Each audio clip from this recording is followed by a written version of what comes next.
This evening's session will be moderated by Dr. Lennox H, who is a professional educator and also a member of the board of NJPPRI.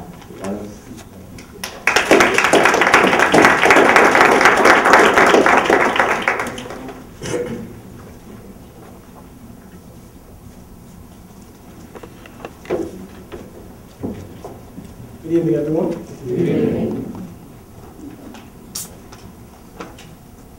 Tonight, I want to start off by being as transparent as possible regarding this issue. As was mentioned previously, I am an educator. I'm a principal professor. So I do this for a living, but it's something I'm very, very passionate about. So I want to start off by being extremely transparent and announce publicly that I am an immigrant. When I announce that to my friends and colleagues, they are often surprised by that because they say they don't hear an accent. So I can't possibly be an immigrant. Let's start with my name. My family has always asked, why do Americans call you Lennox when your name is Lennox, L-E-N-N-O-X? I came to this country a few months shy of my 12th birthday. I was born in London to a Guyanese mother and a father who was from Barbados. And as a child, I had an opportunity to live in Guyana, England. And one of my childhood homes was Brooklyn, New York. And we moved to New Jersey for my last year of high school. A few months ago, I posed an interesting question to my mother, who is now retired and living in Florida. I asked her, why did we immigrate to this country? She responded by stating that you are well aware why we came to this country. I really don't want to engage in this type of dialogue at this time. And why are you asking a question that you already know the answer to? Well, she really didn't say that. She sucked her teeth and rolled her eyes. So let me remind you that my mother is a Caribbean woman. I know we have some non-Caribbean folks in the room and some attorneys in the room. So let me inform you. If a person of Caribbean descent rolls their eyes, sucks their teeth, that is a valid statement. It may not be admissible in a court of law, but it is a definitely acceptable method of communication within the English-speaking Caribbean. My West African colleagues would also agree. So after my mother got her to start talking about the issues, I delved deeper into our American journey. Every immigrant has their unique story. After all, here's a woman who left her home at the age of 21 to go to England to become a nurse. While she was a single parent with 2 children, she did fairly well in London. We had a nice duplex flat in a middle-class neighborhood, yet my mother decided to sacrifice all of that, she said, because she felt there were better opportunities that America would provide for her children, even if it meant that she would have to start from scratch. My mother did not read the U.S. Constitution or the Constitution of New Jersey, Article 1, Item number 5, prior to immigrating. Yet she was certain that a quality education was guaranteed to all Americans regardless of their background and means. I was introduced to education policy during my junior year of high school here in New Jersey. It was not a class or this type of assembly. I was a member of my school's basketball team. Yes, I had game. During our away games, when we visited other schools, it became apparent that there was a clear difference in the facilities of the other schools when compared to our schools. Their classrooms, gymnasiums, laboratories, auditoriums were much better than ours. We certainly won on the court. But in the long term, what were our chances of competing with our peers in neighboring school districts from an academic standpoint? Jonathan Kozel wrote a landmark book entitled Savage Inequalities, Children in America's Schools. That piqued my interest during my second year of college as an undergrad.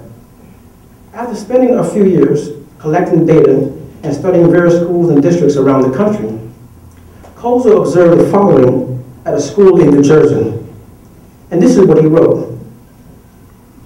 They share an auditorium in which they occupy adjacent sections of the stage and backstage areas. It's very difficult, says the music teacher, to have concert rehearsals with the choir. While 10 other classes try to study in the same space, obviously, she says there's a problem with sound. I'm housed in a coat room, says a reading teacher, at another school. I teach, says a music teacher, in a storage room. 2 other classes, the teachers say, are in converted coal bins. A guidance counselor says she holds her parent meetings in a closet. I work in a pantry. It's very, very difficult, these conditions. The crowding of the school reflects the crowding of the streets. It becomes striking, says a parent, how closely these schools reflect their communities, as if the duty of the school were to prepare a child for the life he's born to. It hardly seems fair. Kozel's work confirmed what my peers and I had suspected as members of the basketball team a few years earlier. This was not an anonymous community in a text that he was describing. He spent time in my high school and placed his findings and his work and mentioned us by name. For many in our state, education reform has often meant simply relocating to the appropriate zip code to get the best possible education that their children can receive. That is only an option if you have the means to do so. Then there's the Kelly-Williams-Bola reform approach. This Ohio resident and single mother of 2 was jailed 2 months ago for 9 days because she falsified her records and place of residence so that her children could go to a better school in a nearby town. Is this the model that we have come to? Tonight, I'm so proud to announce that we have assembled for our 2nd annual program entitled Courageous Conversations in Education, Part 2. How do we ensure education reform helps all youth? We are fortunate to have an excellent group of panelists tonight who I know will give us much to think about and apply as we try to unravel the pertinent issues that pertain to education reform.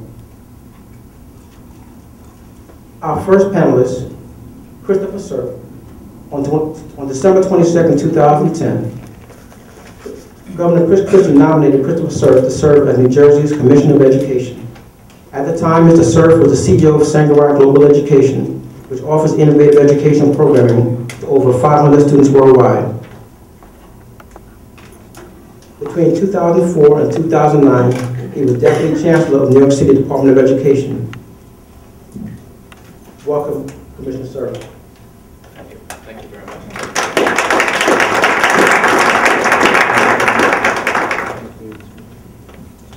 I want to preface by saying before I introduce our next panelist, I try to have the panelists as diverse as possible, so please don't speak to me afterwards as to why there's only one woman on the panelist.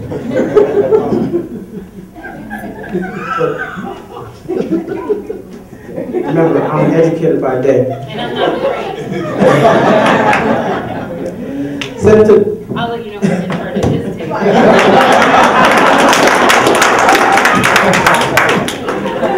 Senator Teresa Ruiz, as you can say, is ready. Oh, wait a second. You say you were from the Caribbean, so it's Teresa Ruiz. Like I said, the English-speaking Caribbean.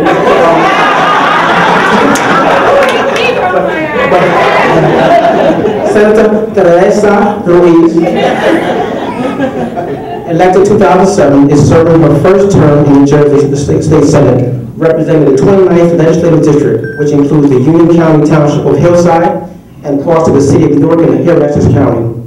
A first-generation Puerto Rican American, she is the first Latina to serve in the State Senate. Please welcome Senator Ruiz.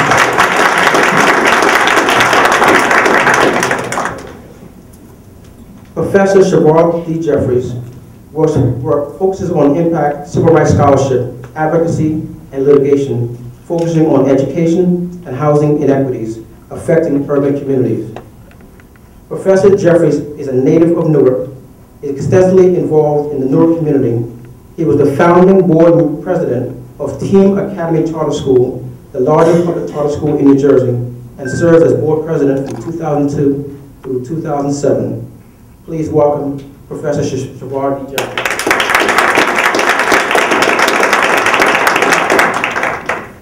Our fourth panelist, Mr. Robert T. Clark. Robert T. Clark is the Executive Director of Youth Build Newark Incorporated. Under his leadership, the agency's financial and organizational resources have multiplied dramatically. Having founded YBN in 2003, Mr. Clark has helped to craft an alternative education model that effectively serves out-of-school youth and has strategically led the agency to a statewide presence that impacts programming for youthful offenders. Please welcome Mr. Robert T. Clark.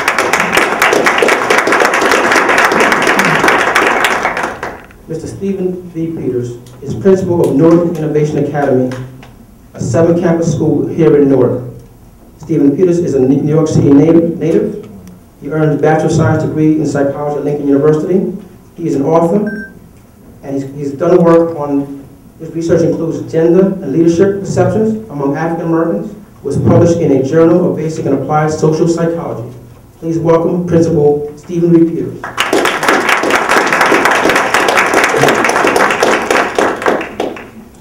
Our final guest is Mr. Raymond Kiem. He is the Assistant Principal of Benjamin Franklin Middle School in Teaneck. He is the former Dean of Students at Teaneck High School. His research interests include implementing positive behavior reward recognition systems, promoting teacher leadership amongst faculty members, programming as a tool to improve literacy, and examining the effectiveness of teacher certification programs at the university level. Please welcome Mr. Raymond Kiem.